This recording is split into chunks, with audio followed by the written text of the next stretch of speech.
Hello JWS friends, कैसे हैं आप सब लोग। आई होप आप सब बढ़िया होंगे। This side Mohit senior, welcome back to our YouTube channel. Result के साथ साथ बहुत सारे बच्चों को टेंशन हो रही है अपने सेफ स्कोर के बारे में, साथ ही साथ परसेंटाइल के बारे में कि सर प्लीज हमें बता दीजिए कि इस साल 2025 के अंदर जेईई में सेशन 1 के अंदर जो सेफ स्कोर है वो क्या रह सकता है। साथ ही साथ कितने सेफ स्कोर के ऊपर हमें जो टॉप के NIT मिल सकते हैं, या मिड का NIT मिलेगा या फिर लोअर का NIT मिलेगा। प्लीज हमें उसके बारे में भी जो बता दीजिए। तो आज की वीडियो के अंदर मैं आपको बताने वाला हूँ आपके एक्सपेक्टेड कट ऑफ के बारे में, यानी कि परसेंटाइल के बारे में, और साथ ही साथ सेफ स्कोर के बारे में। एक चीज पहले आपको क्लियर कर देता हूं, ये जस्ट एक्सपेक्टेड है।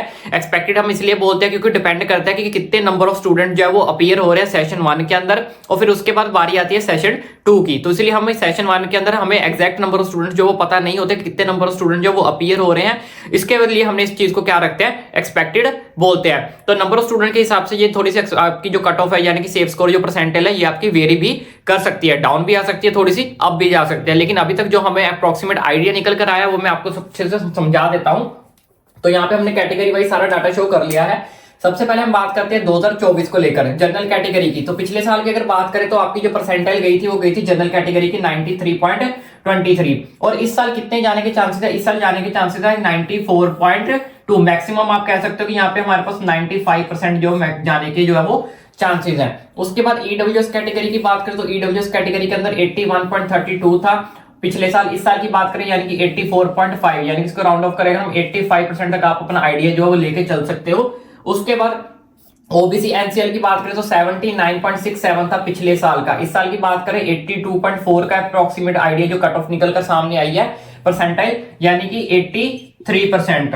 उसके बाद बात करें SC कैटेगरी को लेकर, SC कैटेगरी पिछले साल थी 60.09, इस साल की बात करें तो 64.2, यानी कि राउंड ऑफ करके हम बोले तो यहाँ पे 65% के मैक्सिमम चांसेस है। वहीं ST कैटेगरी की बात करें तो ST कैटेगरी पिछले साल थी 46.69, और इस साल की निकल के जो आ रही है 49.1, यानी कि आप कह सकते हो 50% जो है वो परसेंटाइल आपकी जो निकल कर सामने आई है। तो ये सारी की सारी जो कैटेगरी वाइज मैंने आपको परसेंटाइल बता दी 2024 की कितनी थी, 2025 के अंदर आपकी जो वो कितनी जा सकती है। इसके अलावा मैं आपको सेफ स्कोर के बारे में अच्छे से समझाता हूं, क्योंकि कुछ बच्चों को परसेंटाइल समझ नहीं आती, तो मैं आपको सेफ स्कोर के थ्रू समझाता हूं कैटेगरी वाइज कि कितने सेफ स्कोर जो है आप समझ सकते हो कि इतने अंडर अगर आपको स्कोर आता है तो उसके लिए आपका जो NIT है कोई ना कोई आपको NIT जो वो मिल जाएगा। तो चलिए बच्चों, अब आपको थोड़ा सा स्कोर के थ्रू अच्छे से समझाता हूं। तो स्कोर के थ्रू आपको अच्छे से चीज समझ लग जाएगी। तो यहाँ पे आप देखो, यहाँ पे मैंने परसेंटाइल मेंशन कर रखी है, यहाँ पे मैंने जैन एक्सपेक्टेड जो स्कोर है सेफ स्कोर वो मेंशन कर रखा है। तो जो भी बच्चे टॉप कैंडिडेट चाहते हैं या फिर कोई भी अपनी मनपसंद का स्ट्रीम चाहते हैं, चाहे आपको CSE यानी कि कंप्यूटर की ब्रांच चाहिए, आपको मैकेनिकल चाहिए, आपको AI चाहिए या सिविल चाहिए, कोई भी अगर मनपसंद का NIT चाहिए या मनपसंद की ब्रांच चाहिए, तो ऐसे बच्चों का अगर स्कोर कितना होना चाहिए 249 प्लस अगर आप स्कोर कर लेते हो तो आप 99.9 परसेंटाइल के अंदर आ जाते हो। इसमें क्या होता है, आपको सब कुछ अपनी मनपसंद का मिलेगा, ब्रांच आपकी मनपसंद की मिलेगी, कॉलेज आपको आपकी जो है मनपसंद का मिलेगा। उसके बाद लेकिन अगर आपको लगता है कि मुझे कोई भी NIT मिल जाए, मुझे उससे कोई फर्क नहीं पड़ता, लेकिन मुझे NIT चाहिए, तो ऐसे में आपको 183 और 200 स्कोर के बीच में जो क्या करना पड़ेगा, टारगेट करना पड़ेगा। जिन बच्चों का स्कोर 183 और 200 के बीच में बन रहा है वो 99 परसेंटाइल के अंदर आ जाएंगे। उसके बाद 98 परसेंटाइल की बात करें तो जिन बच्चों का स्कोर 168 से 175 के बीच में बन रहा है। 97 परसेंटाइल की बात करें तो ऐसे बच्चे जिन बच्चों का स्कोर 155 से 160 के बीच में जो वो क्या कर रहा है, बन रहा है। उसके बाद बात करते हैं 96 परसेंटाइल के अंदर कितना स्कोर आपका 143 से लेकर 148 के बीच में। इसके बाद मैं आपको कैटेगरी वाइज भी अच्छे से समझाऊंगा कि कैटेगरी वाइज आपको कितने स्कोर पे लोअर मिड आपको NIT जो है वो मिल सकते हैं। उसके बाद 95 परसेंटाइल के अंदर बात करते हैं 134 से लेकर 138 के बीच में। उसके बाद 94 परसेंटाइल के अंदर 124 से लेकर 128 के बीच में, 95 फिर 94, लास्ट 93 परसेंटाइल हमारे पास 160 से लेकर 120 के बीच में अगर आपका स्कोर आता है तो आपके 93 परसेंटाइल बनने के मैक्सिमम जो है वो चांसेस है। अब मैं आपको कैटेगरी वाइज अच्छे से समझाता हूँ कैटेगरी वाइज कितना आपका जो सेफ स्कोर हो सकता है लोअर मिड या टॉप के NITs के लिए। तो चलिए बच्चों, मैं आपको कैटेगरी वाइज बताता हूँ कि आपको कौन कौन से NITs टारगेट कर सकते हो या मिल सकते हैं। टॉप NIT, मिड NIT, यहाँ पे लोअर NIT, मैंने कैटेगरी वाइज सारा डाटा यहाँ पे मेंशन कर लिया है। तो सबसे पहले बात करते हैं हम यहाँ पे जनरल कैटेगरी को लेकर। तो जनरल कैटेगरी का बच्चा अगर टॉप NIT को टारगेट करना चाहता है तो अगर उसका स्कोर 171 प्लस है तो आप टॉप NIT के अंदर जो वो जा सकते हो, टारगेट उसको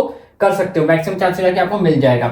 उसका मिड NIT के अंदर जाना चाहते हैं जनरल कैटेगरी का बच्चा तो 149 प्लस स्कोर आपका होना चाहिए। लोअर NIT के अंदर आप जाना चाहते हो 134 जो है वो आपका होना चाहिए। उसके बाद इसी तरह से EWS कैटेगरी की बात करें तो अगर आप टॉप NIT के अंदर जाना चाहते हो तो 155 प्लस आपका स्कोर होना चाहिए। मिड NIT की बात करें तो 141 प्लस आपका स्कोर होना चाहिए। लोअर NIT के अंदर जाना चाहते हो 124 आपका जो स्कोर होना चाहिए। टॉप एनआईटी का मतलब तो वही हो गया कि आप कोई भी एनआईटी को टारगेट कर सकते हो, यानी कि कोई भी ब्रांच को उसके अंदर जो टारगेट कर सकते हो, यानी कि मिलने के चांसेस हो जाते हैं इसके अंदर। उसके बाद ओबीसी एनसीएल की बात करें तो 154 प्लस आपका जो स्कोर होना चाहिए। अगर टॉप के अंदर जाना चाहते हो, मिड के अंदर जाना चाहते हो तो 140 प्लस, लोअर में जाना चाहते हो तो 124। उसके बाद एससी कैटेगरी की बात करें तो एससी कैटेगरी का बच्चा अगर 100 प्लस स्कोर करता है तो वो टॉप एनआईटी में जाने के उसके मैक्सिमम चांसेस हैं। मिड एनआईटी की बात करें तो 90 प्लस, लोअर एनआईटी में जाने की बात करें तो 75 प्लस आपका जो स्कोर कम से कम होना चाहिए। उसके बाद एसटी कैटेगरी की बात करें तो एसटी कैटेगरी के अंदर टॉप के अंदर जाना चाहते तो 89 प्लस स्कोर आपका होना चाहिए। मिड एनआईटी की बात करते हैं 79 प्लस होना चाहिए। लोअर एनआईटी की बात करें तो 64 से 70 प्लस के बीच बीच में आपका जो स्कोर है, तो मैक्सिमम चांसेस है कि आपको लोअर एनआईटी जो वो मिल जाएगा। लोअर एनआईटी में फिक्स नहीं होता कि आपको कौन सा एनआईटी मिलेगा या फिर कौन सी ब्रांच मिलेगी, क्योंकि लोअर एनआईटी में कोई बची हुई सीट्स भी आपको मिल सकती है, बचा हुआ एनआईटी भी जो है वो मिल सकता है, लेकिन चांसेस होते हैं कि मिल जाएगा कोई ना कोई। ठीक है, तो ये था सारा का सारा डाटा। इसके अलावा भी अगर आपके मन में कोई डाउट, कोई क्वेरी बचती है तो ओपनली मुझे नीचे कमेंट करके भी पूछ सकते हो। बाकी इसी तरह की अपडेट्स पाने के लिए अपने भाई के चैनल को सब्सक्राइब जरूर करें। आने वाले टाइम के अंदर आपको काउंसलिंग कैसे करनी है, किन किन चीजों का ध्यान रखना है, ईच एंड एवरीथिंग की अपडेट आपको आपके भाई के चैनल पर मिलती रहेगी, इस चैनल को सब्सक्राइब करना ना भूलें।